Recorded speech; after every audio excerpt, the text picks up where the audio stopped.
Hey everybody, this video is going to be a little bit different. No collecting of rocks in this video, but we're going to check out one of the most awesome caves in Missouri. You may have seen some signs for this cave if you've ever drove down Highway 44. No, not that cave. We're going to a much cooler cave. Hey everybody, Dustin here. It's my birthday, and for my birthday, we're going to check out some of the coolest caves in Missouri. Not that Merrimack Caverns you might have heard about. We're going to go to a much cooler cave. It's much bigger, much nicer, cooler formations. We're going to Onandaga Cave, and we're also going to check out a native wild cave that doesn't have any kind of built-in walkways or anything, and we're going to tour that too. That's called Cathedral Cave. So come along with us and see some of the awesome Missouri underground. Onondaga Cave has a really cool visitors center with an awesome gift shop that I like to check out every time I go here. As you can tell, this video is a little late getting to you. I was having a lot of trouble editing it, and I pretty much decided it is what it is. So there may be some parts where it drags a bit, but they're talking about cool stuff, so I wanted to keep it in. So if you get bored, just skip ahead. Hopefully not, you'll learn something. And let's check out Onondaga Cave. I also have film of another cave, Cathedral Cave. That's going to have to be a different video because this video already got way too long. Forgive me, it's been a while. I can't remember exactly what this cost, but I think it was $30-something for all of us to tour the cave. Yeah, it's pretty low.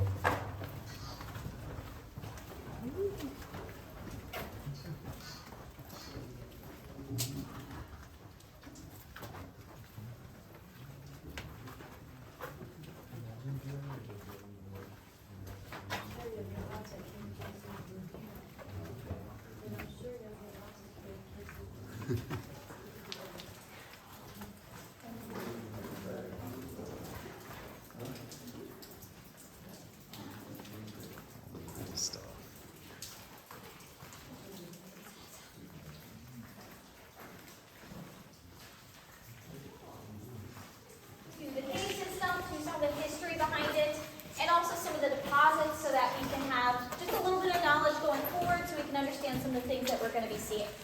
So when it comes to the human history behind this cave, as far as we know, there were no Native Americans, there were no early humans in this cave because it was flooded for a good portion of its lifespan. And it's really difficult to get into. Natives like to use bigger entrances, drier caves than what we have here.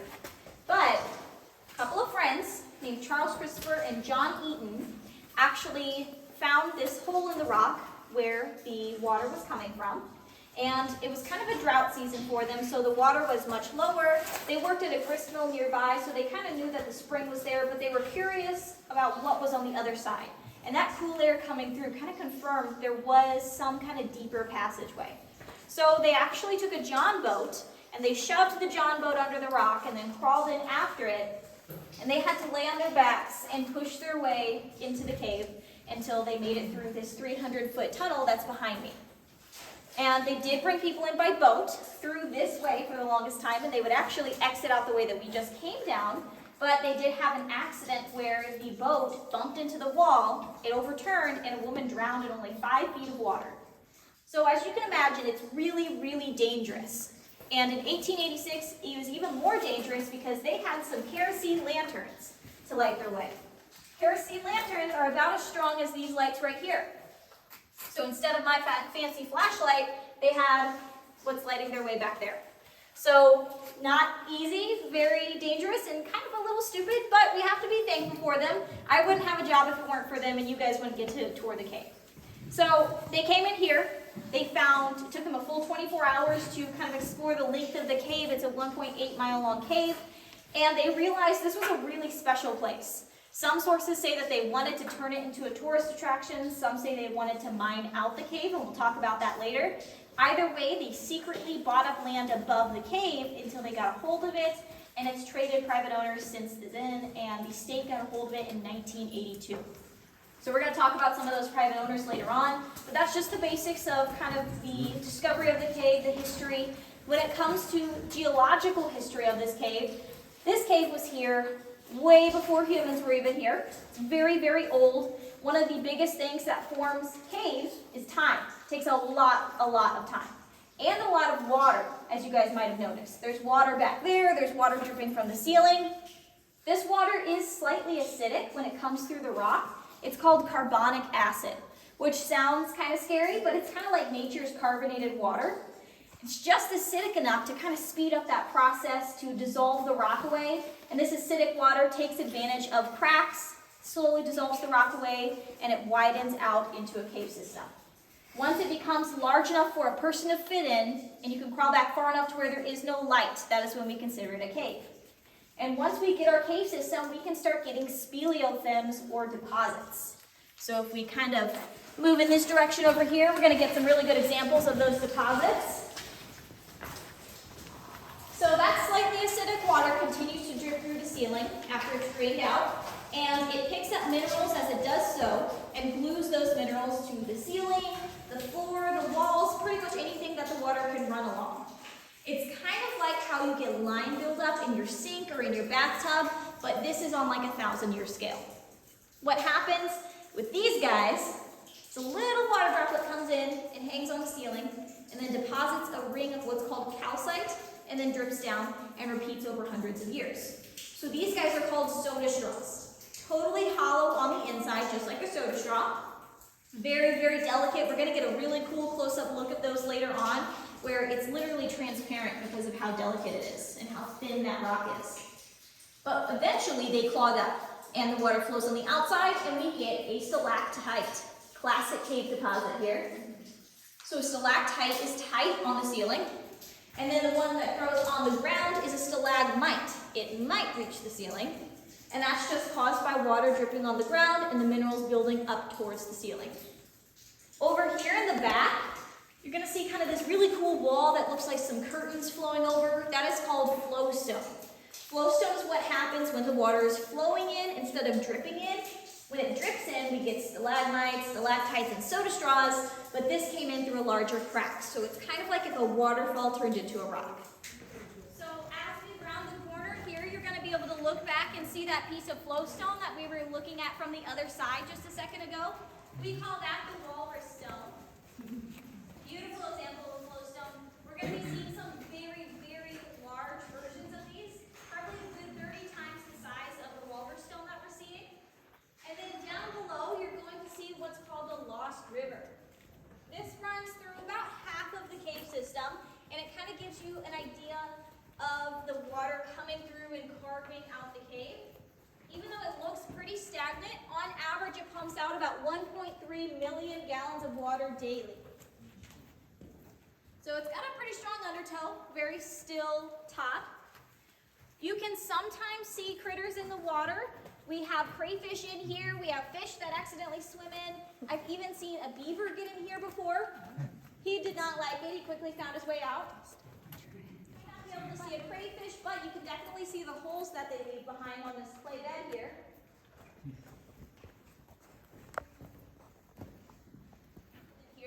And they're kind of not noticeable. They're very small usually. You got to get real close to the streams or any kind of rock to see them. But I promise you they're there. Wouldn't lie to you guys. One of the coolest in my opinion is something called the Onandaga amphipod. This is actually something that kind of looks like a freshwater shrimp, and it is only found in Onondaga Cave, nowhere else in the world. This is what's called the Devil's Bathtub. Sounds very spooky, but I promise you, caves are just really obsessed with naming everything after the devil. Go to any cave in this state, and I promise there's something devil-related. What you guys are seeing is actually an inactive dome pit. It's got a dome on top and a pit at the bottom, and it's inactive because it's not growing anymore.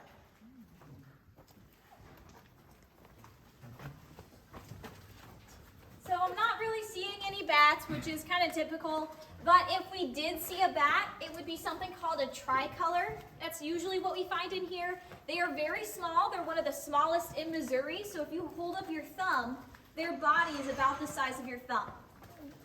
So they're very tiny and very cute. They look like little mice hanging from the ceiling. But unfortunately, they like outside where it's a lot warmer.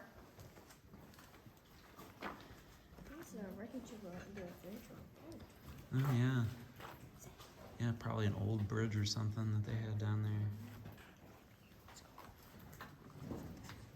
We have a little bit of a shelf to duck under through this section, so once again, watch your head.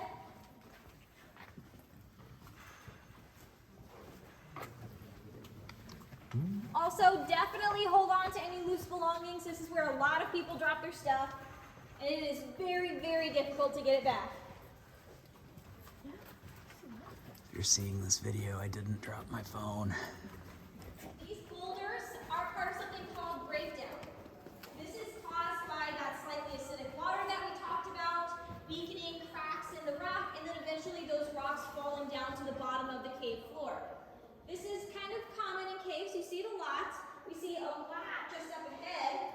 If you look on the other side here to our right, you're going to see a huge boulder that we're going to walk right over top of. This happened a very long time ago, and we know because you'll probably see some stalagmites growing on top of the boulders. So we don't have to worry about something like that happening right now. You are totally safe. Go straight up and down because gravity is causing that water to drip. But if we see one that's pointing off to the side like that, that tells us that that boulder has shifted over time. And then we have one growing correctly right here.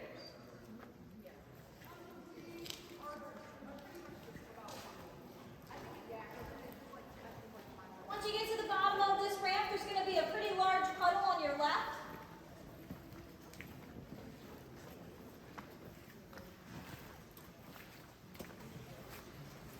Large puddle.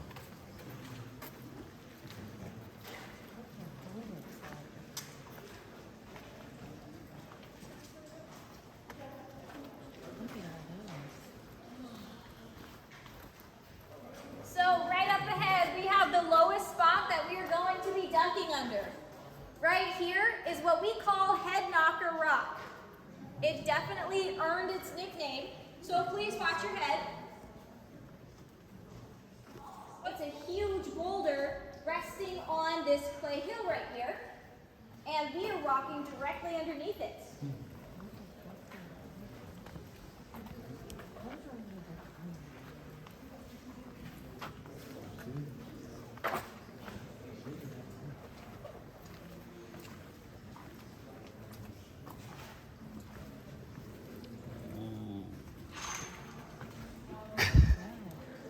Oh, wow.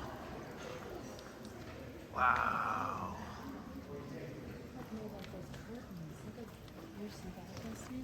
Yeah, that's really cool. And it's huge in here.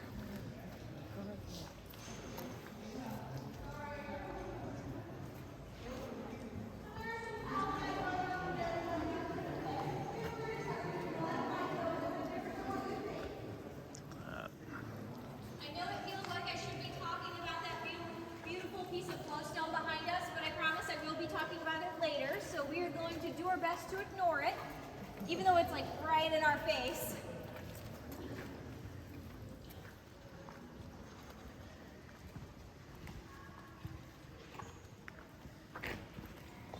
When you first walked into this room, you probably thought to yourself, wow, this is a really big room.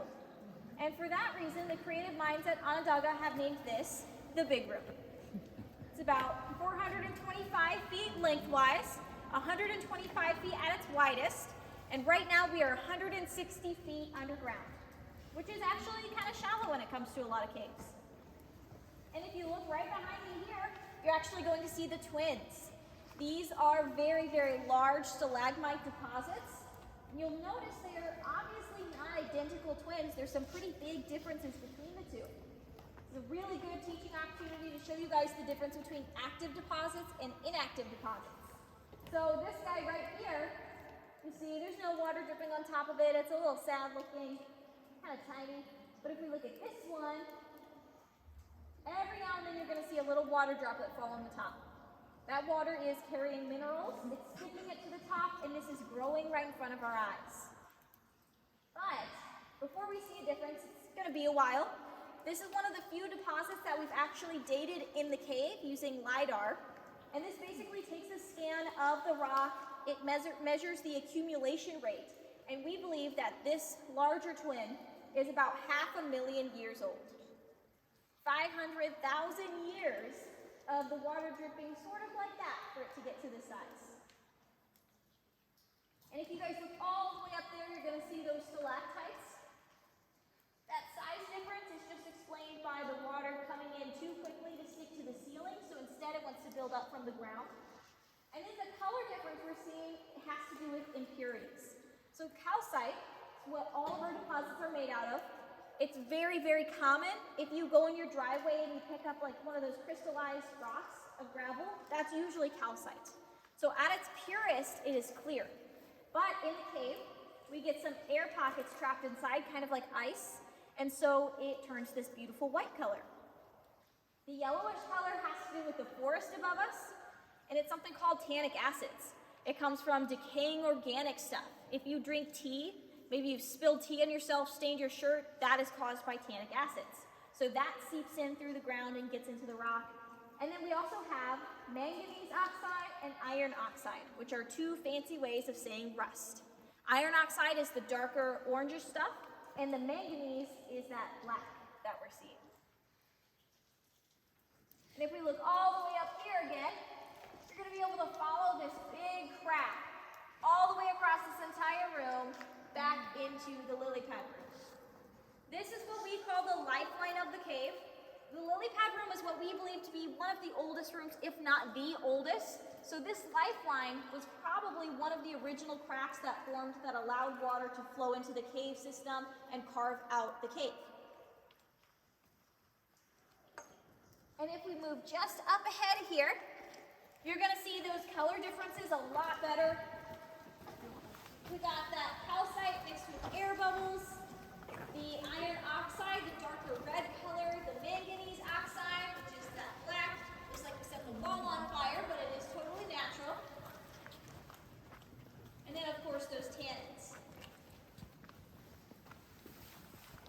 And this guy right here is called the ugly cousin.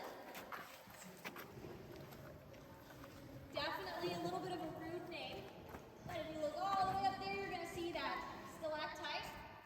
And this guy is active on that one side.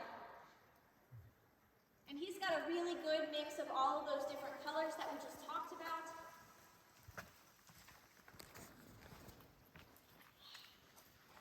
Back in the 30s and 40s, there were some property disputes over this cave. There was a man who owned the cave named Bob Bradford, and he was giving tours of the cave. They had called it Onandaga by then.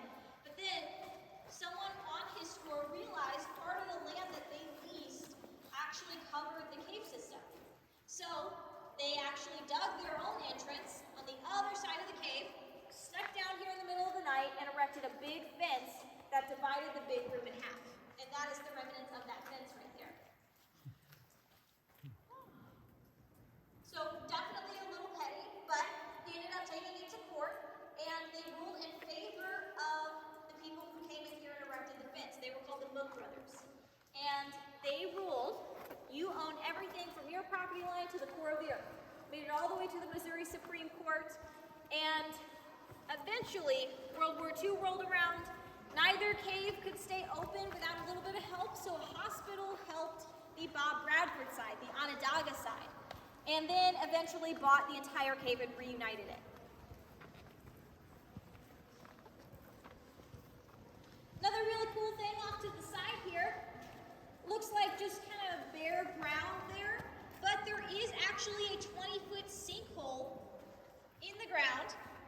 And this opened up in the early 2000s. For the longest time, we were convinced that we had found most of the cave. But this opened up about 300 feet more of passage. And what's cool is at the bottom of this sinkhole, we found piles of Ice Age bones. Little bits and pieces.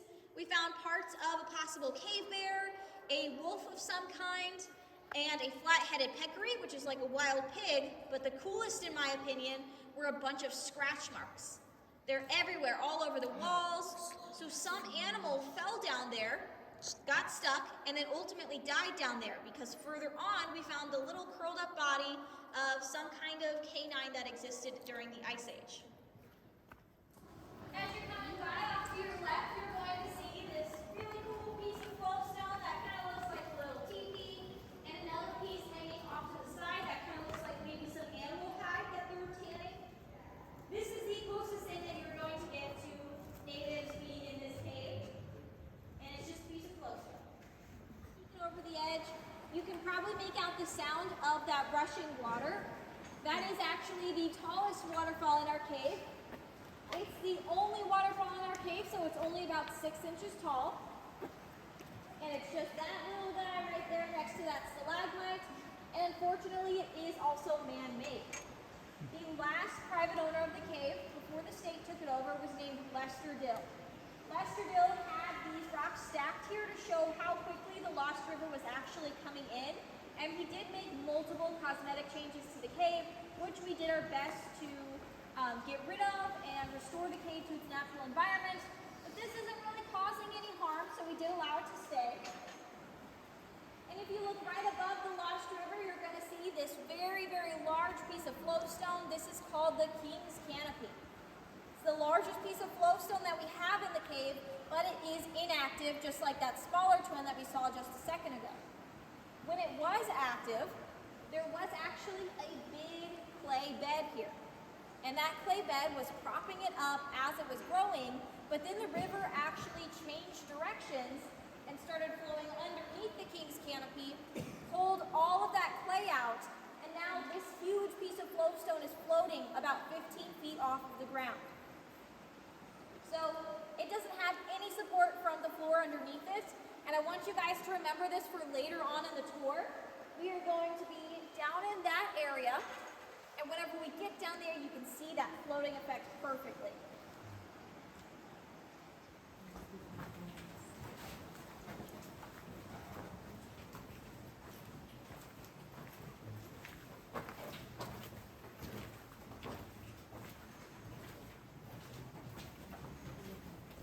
So if you look on the ceiling, you're going to see some lovely, very hard carrots poking through.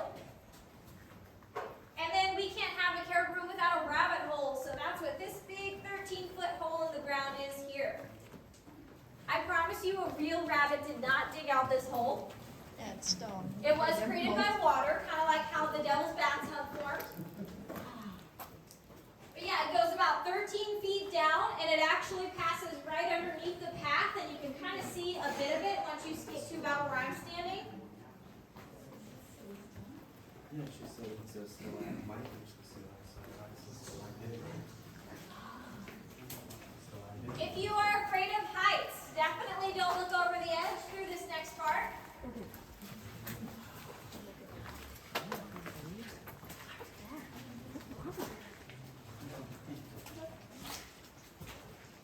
So we are walking on top of the King's Canopy right now, and you'll notice that there is an old path that actually goes to the bottom and then comes back on the other side. They would actually perform sermons here and weddings and things like that. And this was a very popular spot to get your picture taken or to do small ceremonies. But of course, there aren't any handrails, so if you fell, you go tumbling 30 feet down to the bottom of the King's Canopy, which is not something we really want to happen. What we're seeing here, this big pit in the ground, is kind of like a sinkhole. What happened was the upper chamber collapsed into the lower chamber and created this big pit here.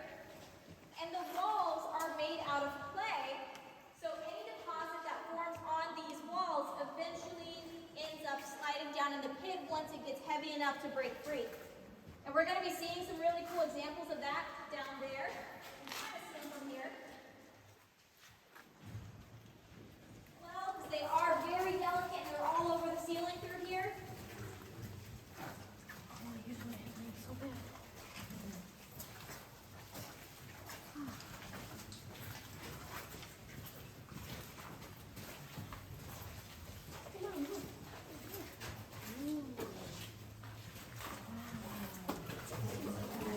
Oh, that's cool.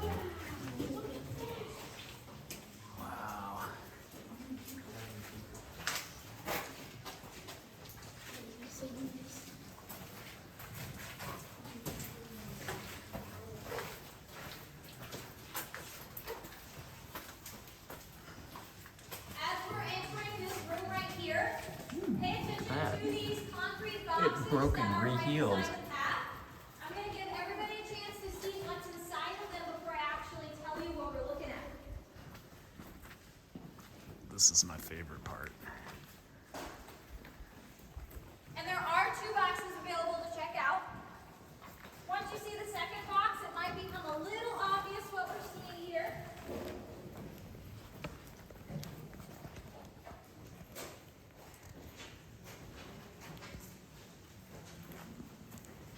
So what we are looking at in those concrete boxes are actually fossilized black bear bones. So kind of just like the modern black bear that you would see nowadays in Missouri, bears did use this cave. A lot of animals use this cave. A long time ago, we actually had some much larger entrances that made it easier to access. And so bears probably did use this cave. Maybe this guy was hurt or sick in some kind of way and he wandered back here to die, or he got lost. We don't 100% know how he did pass away. So I mentioned that Lesterville made some cosmetic changes to the cave. These pools that we're seeing here are part of those cosmetic changes. They are called reflection pools. I do have to give Lesterville and everybody else a benefit of the doubt. We didn't know the damage that they were causing, but we don't want to remove them because doing so could cause even more damage. We're just going to hope that maybe the cave can integrate it into the That ecosystem. little fracture. But the salamanders and all the critters that live in here have a very strange aversion to all of these man-made pools. We barely ever find them in these pools. Picking up on something that we don't know of.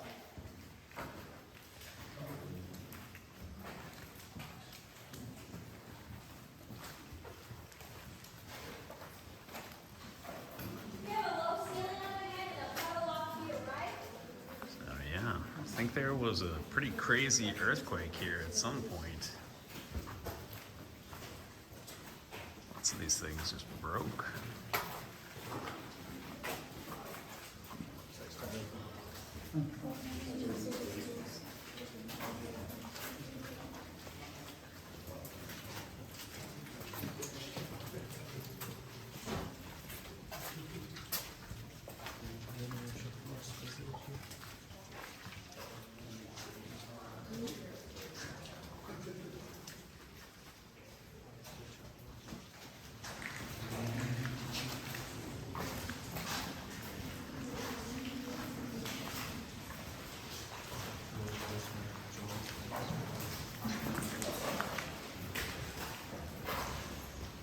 So as you guys are approaching into this room, you're going to notice that the cave does continue back. This goes on for about a mile-ish, and this is what we nickname Missouri Caverns. We call it Missouri Caverns because of those property disputes that were going on in the 1930s and 40s between the Look brothers and Bob Bradford that I mentioned earlier. So the Missouri Cavern section is what the Look brothers owned, and then Onandaga was the first half of the cave that we went through. And the Look brothers, they dug their entrance on the other side of this tunnel here. They would bring tourists in through that way. If you came down that real big hill where those old cabins are, you may have seen the entrance. You can actually go up there and check it out from the outside. It is bolted shut with a big creepy iron door if you want to check that out. But in front of us here are more man-made pools. Lesterville loved his reflection pools. And he used this weird squiggly thing to kind of hide wires that he had.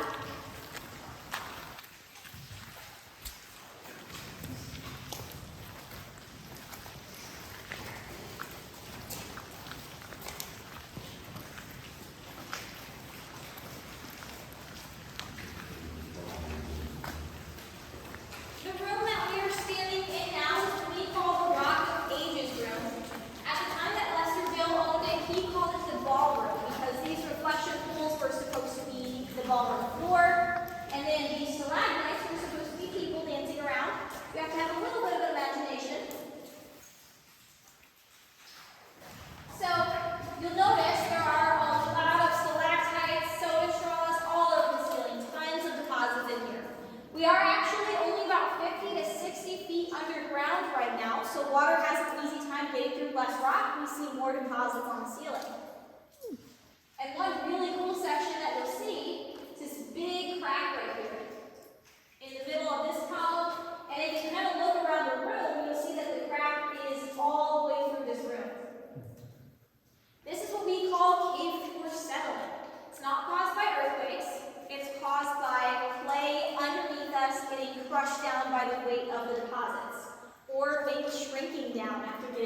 out.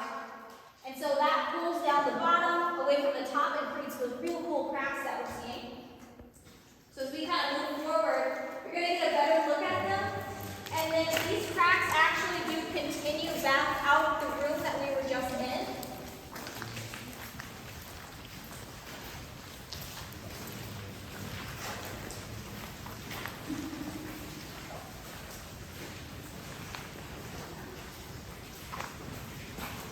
So right along here, off to our right, you're going to see those cracks again.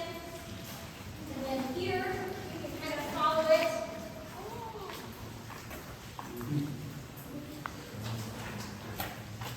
Don't forget about that puddle. It's going to be up your left this time.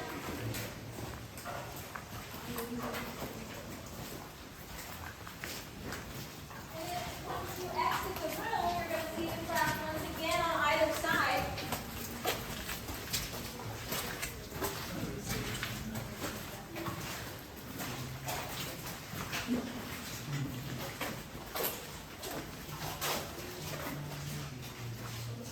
Really fun for our legs. We get to go down all of these ramps, all the way to the deepest part of the cave. So please be careful as you're going down. We actually do have some calcite that's growing on the path right here on this ramp.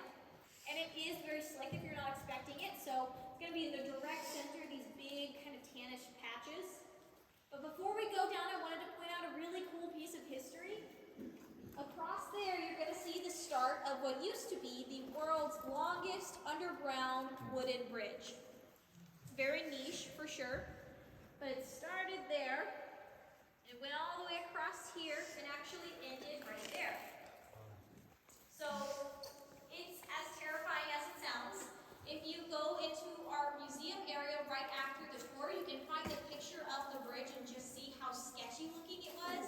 And they would regularly bring people on this bridge, and they would actually shake it to scare visitors. And it was sketchy because it ended up partially collapsing, and that's why they had to take it down the rest of the way. And this was kind of in the 1930s. And of course, they named it the Daniel Boone Bridge, because why would they choose any other name? You may have even seen bits and pieces of it throughout the cave. We kind of have some remnants of those logs and boards. Oh, I guess those are those pieces we saw earlier, pieces of that bridge. Oh, yeah, that's what I was thinking. We have to be very, very careful when it comes to removing any kind of organic stuff like that. It has to happen very slowly over time because a lot of animals and creatures that live in the cave rely on that nutrients from the wood to survive.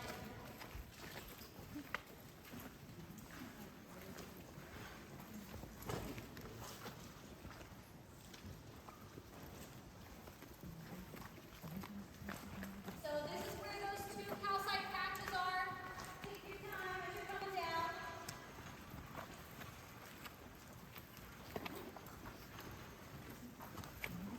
Here's the calcite.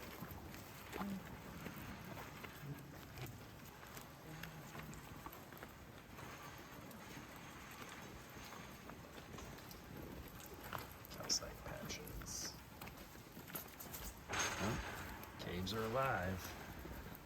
That get loose over time after they grow heavier and heavier, and they slide down into this pit here. That's what we're actually seeing here.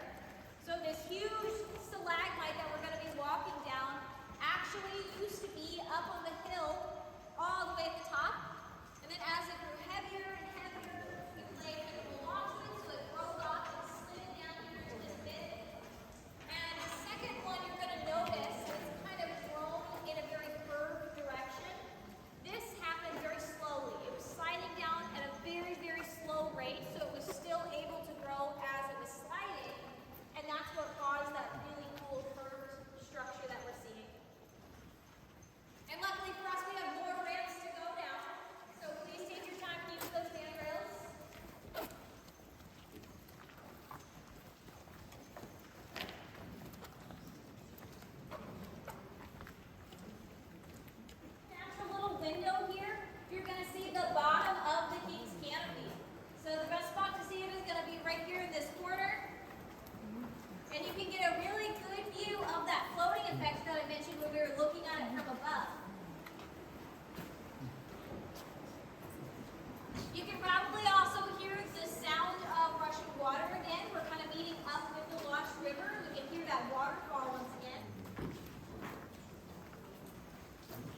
by sediment, and whenever the water came through here, it couldn't penetrate the rock. So instead of destroying the deposit or destroying the fossils, it kind of ate away the rock that was around it and left these fossils hanging on the ceiling. So there are living stromatolites. If you go to Australia or in the Bahamas, I believe there are some living ones, which is crazy because they are an ancient species. Here for a little bit, and it was a very warm tropical area. It was salty and shallow, kind of like the Bahamas, and that was around the time these guys were alive. We're actually kind of standing on what would have been the ocean floor.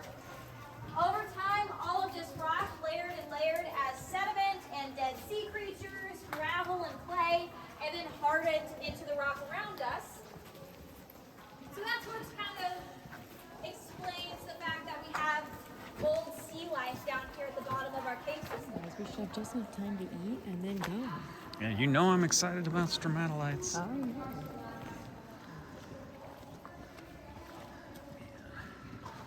So huge in here.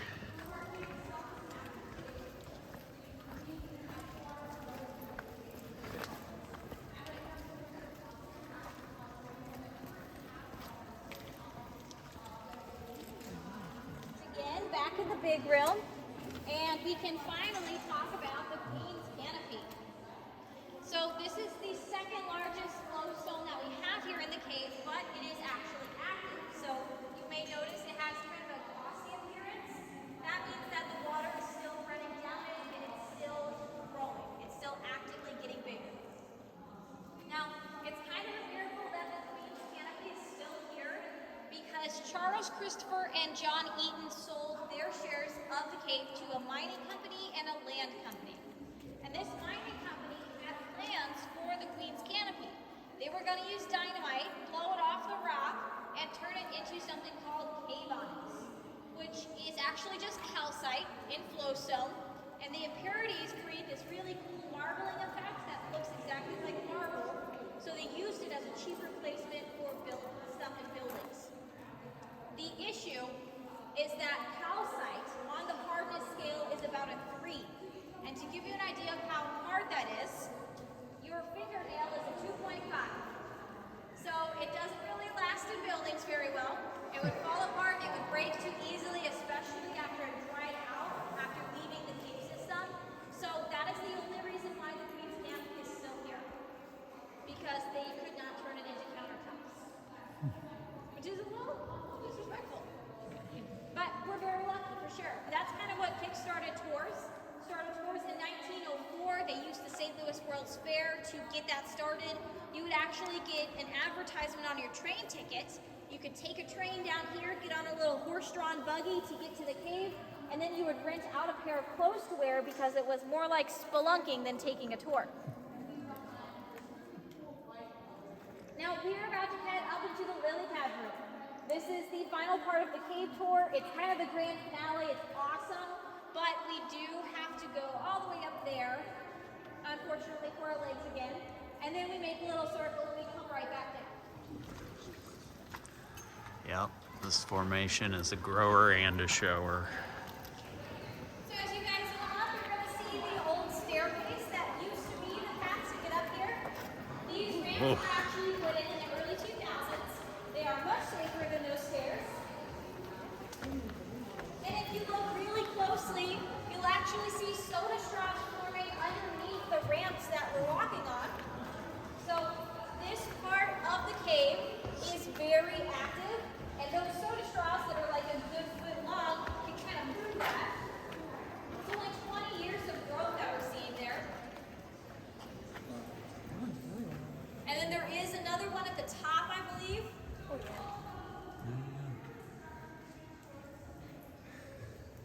Calcite on the path.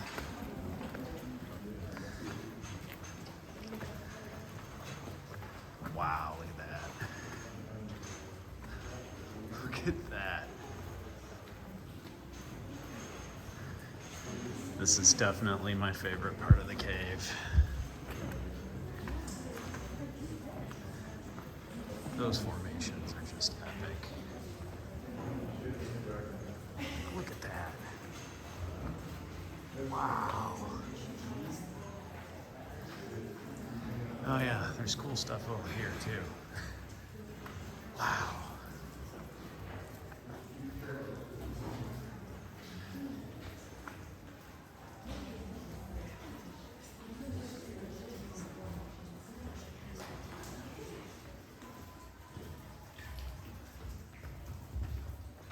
So immediately we have a lot of really cool things to see up here.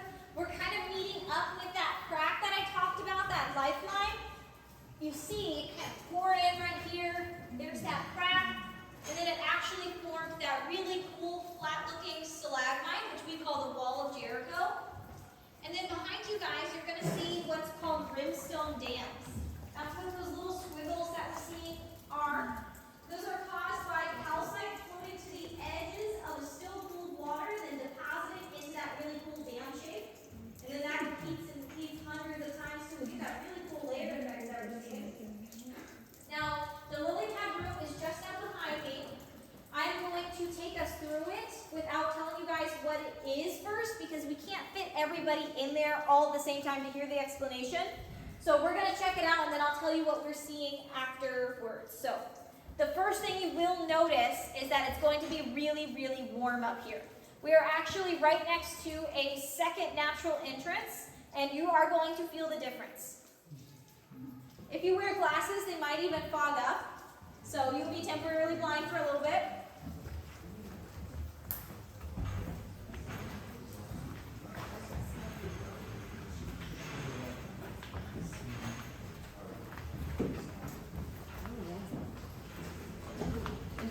Oh yeah. Yeah, it's certainly humid. Yeah, you can definitely feel the temperature change. It's a lot warmer. Oh, yeah. Oh, there's calcite on this. Oh yeah.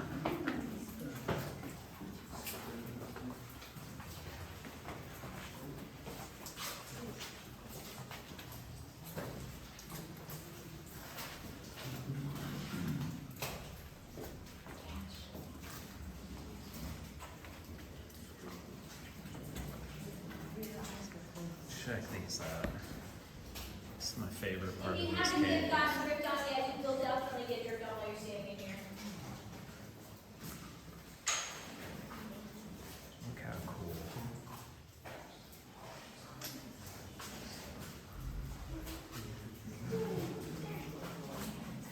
Yeah.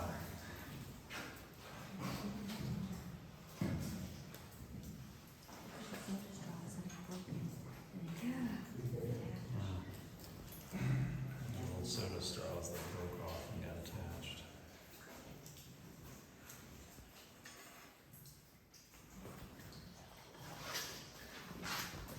So the next one, as you walk in front of it, you're going to feel that warm breeze coming through. Some of the coolest formations in here, I think. Wow, check this out. This is wild. Like a giant section of it. Oh, that's cool. You can see the light through it. This is a section where it broke off the ceiling, and then stalagmites started growing on top of it. We unfortunately have a lot of algae members because of how cold our legs are. We try to scrub it off as much as we can. Oh wow, there's cool stuff over here too. It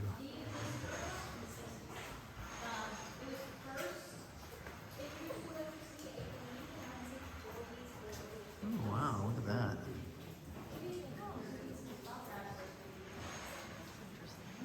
Yeah, you can totally tell where the cracks in the rock are. And the stalactites follow it.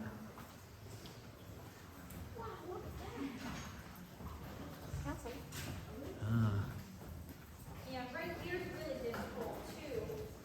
It grows so fast on the green canopy that sometimes if you don't get to the algae in time, it just calcifies over the algae and then you can't scrub it off anymore. The fog that we were seeing that was caused by the evaporation from that temperature shift from that natural entrance that we walked by. The greenish color in the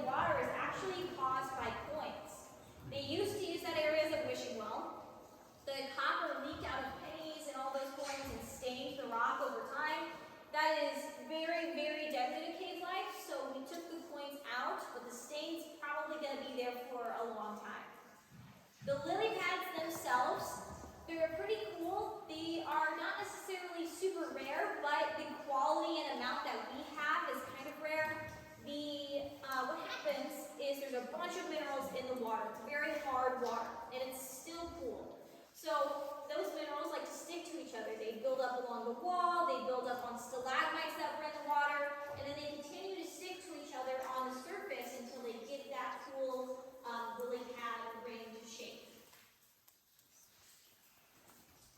So that was actually the grand finale of the tour. We are totally done. We're just going to be heading out from here. If you have any questions along the way, feel free to let me know. Maybe I'll point out some stuff, some small things I didn't talk about along the way to fill the time. But otherwise, we're just going to head out. Well, everybody, I hope you enjoyed Onondaga Cave. Filming this outro like a month later, and I'm going to upload this today. If you watched all the way to this point, wow, thank you. Please leave a comment and let me know. And let me know if you'd like to see Cathedral Cave. I have a lot more footage, and there's even cooler stuff, in my opinion, in that cave. So see you in the next video, everybody. Rock on.